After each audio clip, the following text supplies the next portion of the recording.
Donc, bienvenue à ce nouvel épisode d'Entre les lignes, le podcast de la Rotonde. Je me présente, Mathieu Tavarpotra, directeur général, et aujourd'hui, je suis en compagnie de Judy El-Motadi, commissaire à l'équité, récemment élue lors des élections partielles. Félicitations. Oh, merci. Félicitations. Et aussi Maeve Burbrick, notre chef du pupitre Actualité. C'est moi encore. C'est toi encore. Oui. Donc, en fait, le thème de ce podcast vient d'un article que Maeve a écrit il n'y a pas si longtemps. Et en fait, je vais la laisser un peu vous raconter ça. Ouais, donc je voulais avoir des données sur l'harcèlement sexuel sur le campus de l'Université d'Ottawa. Puis ça m'a pris assez longtemps pour avoir les chiffres que je voulais, mais je les ai eus finalement. Puis ça a révélé des attitudes un peu, assez sexistes, assez problématiques selon moi, par rapport à la violence sexuelle et aux attitudes des gens par rapport, par exemple, au viol, au consentement. Puis, mais l'affaire avec le rapport où j'ai eu le chiffre, c'est que ça date de 2015. Et c'est la dernière fois que l'université avait un groupe de travail qui enquêtait sur ce sujet.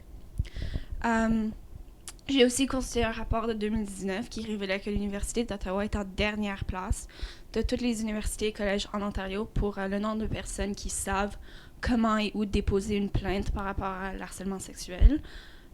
Donc, c'était intéressant aussi.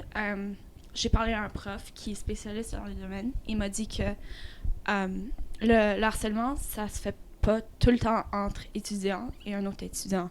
Souvent, c'est entre profs et étudiants aussi, à cause des dynamiques de pouvoir qui existent entre les profs et les étudiants, mais aussi les profs à temps partiel et le personnel de soutien de l'université sont à un risque plus élevé de vivre de harcèlement sexuel sur le campus. Encore une fois, à cause des dynamiques de pouvoir entre ces gens-là et les profs ou l'administration. Donc, ça résume un peu l'article. Mais on va parler des statistiques aujourd'hui pour aller plus en détail, puis voir ce que Judy en pense, voir ce qu'on en pense dans le fond, puis parler un peu de ce que le CEO peut faire, ce que l'université peut faire. Et ouais, c'est ça. OK. Donc, Judy, étant commissaire à l'équité, une grande partie de ton mandat, c'est justement cet agenda qui découle de la violence sexuelle sur le campus, la prévention, la sensibilisation aussi. L'an dernier, tu étais coordinatrice du Centre de ressources des femmes. Oui. Est-ce que tu pourrais nous parler un peu de ton expérience dans les services justement de soutien? Oui, bien sûr. Donc, les services de soutien, genre, on avait beaucoup de personnes, spécialement dans le centre de ressources des femmes, où on avait beaucoup de femmes qui venaient avec des témoignages sur la violence sexuelle et ils ne savaient pas comment partir de ce point, de quoi faire. Et c'est à cause des ressources limitées qu'on a dans l'université. On a une personne qui est l'officier du prévention de violences sexuelles, Marie-Lou, qui est dans le bureau des droits humains. Et c'est juste une personne qui prend tous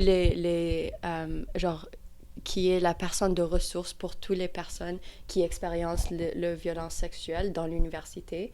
Et donc, on a vu des statistiques qu'il y avait 67% des femmes ont expérimenté une sorte de violence sexuelle.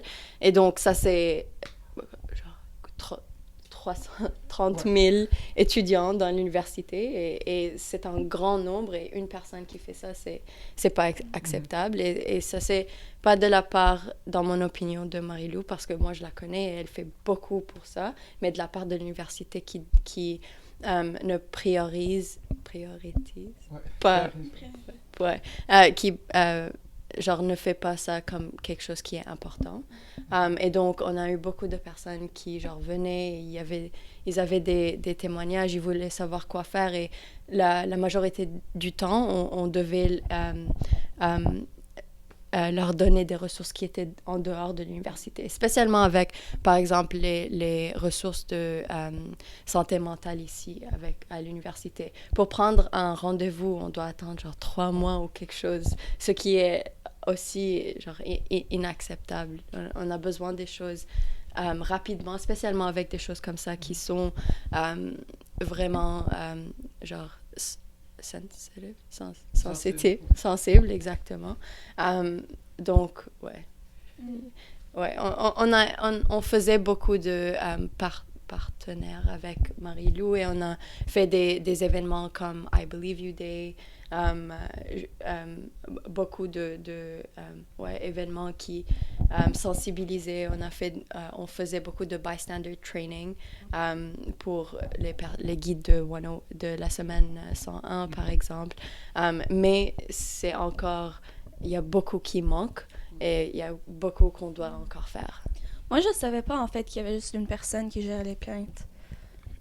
C'est pas à elle que j'ai parlé pour mon article, probablement parce que c'était une demande média et non un témoignage, mais ouais, c'est très intéressant. Ouais, donc, mais d'abord, qu'est-ce que vous pensez du fait que ça fait depuis 2015 qu'une étude a été faite sur la violence sexuelle sur le campus, parce que dans le fond, le groupe d'études qui a réalisé l'étude en 2015, c'était en réponse au problème d'harcèlement sexuel qu'il y a eu avec l'équipe de hockey. Oui. Fait que ça a un peu pris un événement déclencheur pour que l'université prenne les étapes nécessaires. Mais depuis, on n'a pas vraiment d'informations très détaillées sur les attitudes des gens et les comportements des gens vis-à-vis la violence sexuelle sur le campus. Donc, qu'est-ce que vous pensez sur le fait que c'était un groupe de travail provisoire et qu'on n'a encore pas vraiment d'informations plus récentes? Je sais qu'on a un rapport qui genre du Bureau de droits des humains qui était publié en 2018, mais je suis pas sûre sur les nombres exactement ou les statistiques, mais je pense pas que c'est sur genre les attitudes des personnes. Je pense que c'est juste sur genre les statistiques sur les harcèlements sexuels sur le campus. Mais quand même, genre comme vous avez dit, ça a pris un événement vraiment grand pour que l'université décide vraiment, on doit faire quelque chose comme ça. Et ça, c'est un thème que je vois avec l'université sur beaucoup de choses. C'est, ce qui montre, genre, dans mon opinion, le manque de care. Je sais pas comment dire. Oui, ils prennent pas ça super au sérieux. Ouais, il y a juste genre, ils prennent des choses en sérieux et la majorité du temps, les choses qu'ils prennent en sérieux, c'est les choses qui leur apportent de l'argent. Et donc, c'est vrai, c'est vraiment unfortunate. Donc. Ouais, en fait, l'université m'a envoyé ce rapport qui datait de 2018. Et si je suis honnête, ça a pris très très longtemps pour qu'ils m'envoient le rapport. Et là, j'ai lu le rapport et j'étais comme, ça dit pas grand-chose. Fait que là, j'ai dû chercher des sources externes pour avoir l'information que j'ai eue finalement, que j'ai inclue dans l'article. Puis, c'est ça. C'est ça. Il y a eu d'autres rapports qui ont été faits, par exemple celui de 2018. Mais je pense que celui de 2015 a la particularité d'être beaucoup plus détaillé, profond et beaucoup plus complet que, par exemple, celui de 2018. Je pense que c'est assez révélateur aussi que, comme on l'a dit, il faut qu'il y ait un moment précis. On peut faire un parallèle pour ce qui est de la publication d'un rapport ou d'une recherche, un peu comme les incidents de cet été, où il y a récemment eu une annonce de consultation. Mais c'est un thème qui revient avec l'université et le fait que ça a pris autant de temps pour obtenir ce rapport et même pas l'obtenir auprès de l'université parce qu'il a fallu contacter d'autres personnes pour y avoir accès, ça pointe du fait que c'est encore un sujet tabou, ce qui peut mener certaines personnes à croire que l'université est un peu hypocrite ensuite lorsqu'elle prétend vouloir déstigmatiser ces enjeux et vouloir faire beaucoup plus de sensibilisation. Bien sûr. Maintenant, je sais que le syndicat a un rôle d'activiste par rapport à ça. Vous avez des structures en place, c'est relativement nouveau évidemment, mais il y a quand même des structures mises en place. Comment est-ce que... d'abord, qu'est-ce que vous faites et ensuite, comment est-ce que vous allez revendiquer ça dans la communauté, que ce soit avec l'administration, oui, mais aussi avec la population étudiante? Donc, ce que moi je fais, c'est toute chose genre d'équité et une des choses c'est genre la prévention de la violence sexuelle et la sensibilisation. Ça fait genre un peu moins de 2 mois que je suis ici. Donc, on est encore dans le processus de mettre en place les choses genre d'opération pour le SCIO. Et donc, une chose que je travaille dessus maintenant, c'est une politique de prévention de violences sexuelles qui fait partie de la code d'éthique. Et donc, ça, c'est quelque chose que je suis dans le genre procès d'écrire. OK, donc la code d'éthique va prendre les stances genre political, que le SAU va prendre. Et donc, les politiques qui sont spécifiques, comme la politique de la prévention de violences sexuelles, va démontrer comment le SAU va appliquer cette genre stance politique. Donc, ça va avoir des détails comme quoi faire quand une personne vient avec son témoignage, quelle sorte de ressources on a à offrir. Donc, encore, genre, on est encore nouveau. Donc, il y a beaucoup de choses que on est dans le process de faire. Et ça va prendre beaucoup de consultations avec les personnes qui ont vécu des violences sexuelles pour savoir ce que eux, ils ont besoin et ce que eux, ils vont voir et ils veulent voir comme méthode de prévention et aussi comme méthode de genre remedy, ce qui s'est passé déjà. Donc, il va y avoir beaucoup de consultations sur ça et c'est dans le processus d'être genre écrit. Mais on a encore genre beaucoup à faire, j'avoue. Et je travaille avec le Centre de ressources des femmes pour voir quelle sorte de services on peut offrir aux personnes qui expérimentent des violences sexuelles. Une des choses qu'ils font déjà, qui est en partenariat avec l'officier de Marie-Lou, c'est qu'ils font des groupes de soutien déjà pour les personnes qui ont vécu du violence sexuelle. Donc, si ça, c'est quelque chose qui vous intéresse, ouais. Et puis au niveau des ressources, en faisant la préparation pour ce podcast, on a aussi vu les ressources de l'université, qui a un PDF, je me rappelle plus du titre exact, mais quelques dizaines de pages, qui reprend un peu ce que tu viens de dire aussi. À la fois si quelqu'un a vécu une expérience ou qui connaît quelqu'un qui a vécu une expérience. Ensuite, il y a des liens vers des ressources sur le campus, hors du campus. Mais par exemple, la liste des ressources sur le campus, c'est des ressources qui n'existent plus. Oh. C'est toutes les ressources de la fédération étudiante. Donc, ça n'a pas été mis à jour. Ça n'a pas été mis à jour. Okay. Bon, je pense que c'est plus un enjeu technique. mais si ensuite on prétend vouloir prendre ça autant au sérieux, la moindre des choses, ce serait au moins de mettre la liste à jour. Ouais. Surtout que vous avez déjà certaines mesures en place. Le Centre de ressources des femmes, par exemple, est ouvert. Oui. Et comme tu nous l'as dit un peu plus tôt, de par ton expérience là-bas, vous avez quand même un rôle assez vital dans tout ce processus. Et oui. Ouais, ça rejoint ce que j'avais dit tantôt sur mon article, que en 2019, l'Université d'Ottawa était en dernière place parmi les collèges et universités ontariens pour le nombre de personnes qui savent où aller quand ils sont victimes d'harcèlement sexuel. Donc, ils ne savent pas comment porter plainte, quelles options sont ouvertes aux victimes d'harcèlement sexuel, comment ils peuvent justement continuer à vivre sur leur campus et aller au cours et graduellement peut-être se sentir en sécurité encore. Personne, 19,3% des étudiants ne savaient pas. Non, excuse. 19,3% des étudiants savent où aller pour déposer une plainte par rapport au harcèlement sexuel, ce qui n'est pas beaucoup. Selon le Summary Report of the Student Voices on Sexual Violence Survey, publié en 2019, fait que c'est récent quand même. Donc, je pense qu'on peut conclure que l'université a du chemin à faire. S'il y a seulement une personne qui s'occupe des plaintes et que pas grand monde savent comment porter plainte. Maintenant, si on regarde les statistiques par rapport aux attitudes des gens vis-à-vis le harcèlement, le consentement, etc., on peut voir que les attitudes des gens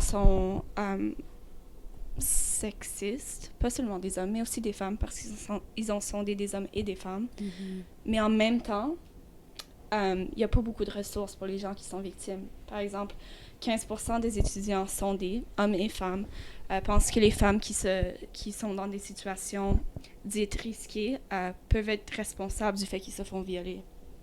Ou même 14% des personnes pensaient que quand une femme porte une tenue révélatrice, elle invite l'harcèlement sexuel. Donc, ça, combiné avec le fait qu'il n'y a pas beaucoup de ressources et les gens ne savent pas où sont les ressources, c'est un problème, c'est un très grand problème. Et je pense que si l'université prend le problème au sérieux, il va falloir changer les choses. Mais la question, en fait, c'est quoi faire? Comment faire, quoi faire? C'est sûr qu'on n'a personne de l'université ici pour peut-être lui poser ou la poser la question directement.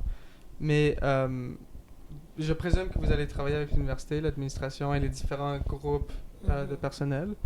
Dans ta capacité de commissaire, je sais qu'il y a aussi le comité d'équité, avec 2 sièges vacants encore pour l'instant. Qu'est-ce que vous allez faire par rapport à ça pour implémenter, pas juste dans le syndicat, mais dans toute la mini-ville qui est l'Université d'Ottawa? Je pense que ces statistiques sont vraiment C'est épeurant. Je m'attendais pas à ça, honnêtement. Quand j'ai lu ça, je pensais pas que les attitudes des gens allaient être si... Je sais pas. Mais ça fait peur. Ouais. Pour moi, c'est vraiment un problème d'éducation, de sensibilisation. Et quand on pense des étudiants qui sont pas vraiment dans les politiques des étudiants ou qui sont pas dans les programmes qui touchent sur ces sujets, ils vont jamais être exposés à ces sortes de discussions. Et donc, c'est vraiment important qu'on sensibilise tous les étudiants. Et dans mon opinion, je pense que la façon de faire ça, c'est de mettre un sorte de cours obligatoire pour tous les étudiants quand ils arrivent à l'université, pour les sensibiliser sur non seulement la violence sexuelle, c'est quoi le consentement, mais aussi juste les problèmes en général sur les systèmes d'oppression et juste savoir l'aspect social sur beaucoup de choses. Et ça, c'est quelque chose que l'université fait pas et ne met pas comme quelque chose d'obligatoire parce que c'est pas quelque chose qu'il priorise. Ouais. Puis, je sais pas, l'Université d'Ottawa, selon le rapport qui a été publié en 2019, on était en 13e place dans la province pour le nombre de gens qui savaient c'était quoi le consentement et qui disaient qu'ils pratiquaient ça couramment, c'est qui demandaient le consentement avant de procéder à la prochaine étape d'une interaction sexuelle. Mais quand même, je sais pas... Honnêtement, je sais pas...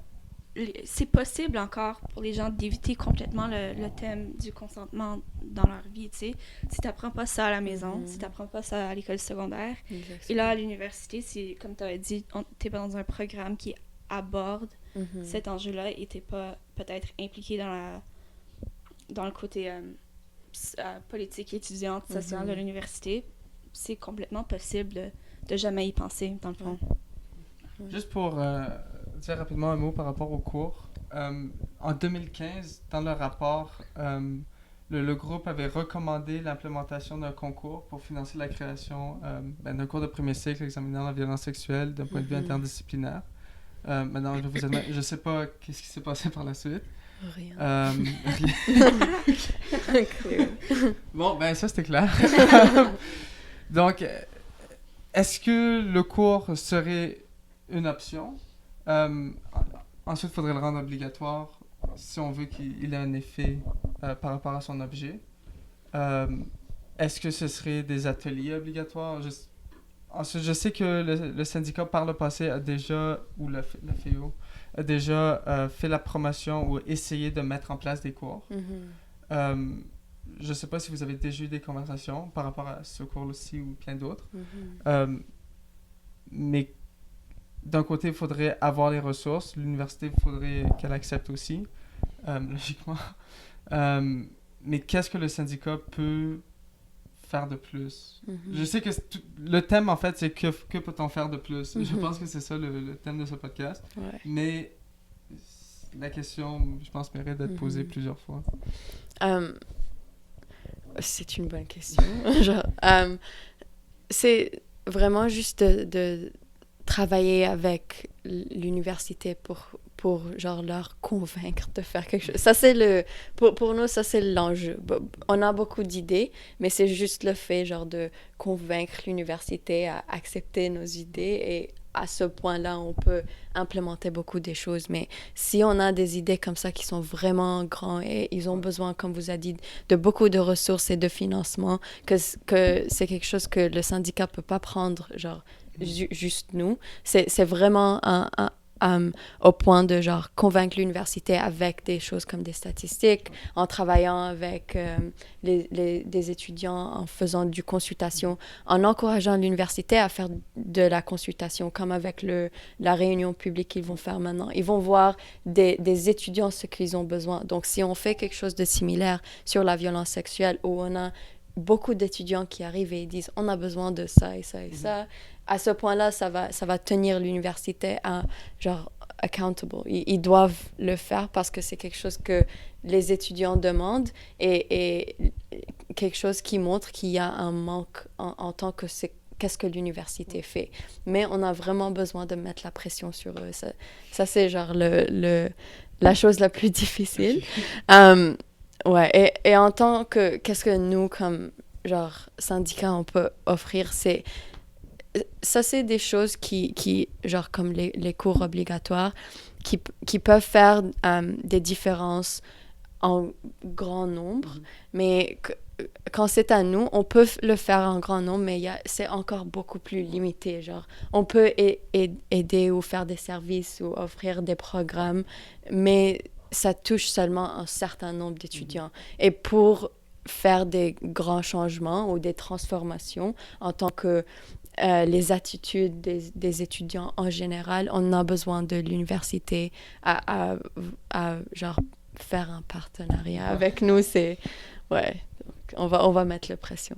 Je pense que côté administratif, ça pourrait être compliqué de faire un cours obligatoire, mais je pense que si le syndicat veut vraiment le faire, je pense qu'un grand nombre d'étudiants seraient d'accord. Comme je pense que c'est quelque chose que vous pourrez recevoir beaucoup de soutien pour ça de la part des étudiants, parce que même si certaines attitudes sont un peu problématiques, comme on a vu dans le rapport, je pense que la majorité des gens aimerait ça qu'on avance vers un campus où la culture du viol est beaucoup moins présente, hommes comme femmes. Ben, c'est ça que je pense, mais je sais pas. Ouais. Est-ce que vous avez d'autres choses à ajouter? Non, pas vraiment. Non? Okay. Ben, ceci met fin à ce podcast. Donc, on se voit la semaine prochaine. Surveillez les publications sur nos différentes plateformes pour savoir les dates de publication de l'enregistrement, mais aussi des différents articles qui vont être publiés bientôt. Donc, à la prochaine. Bye! Au revoir.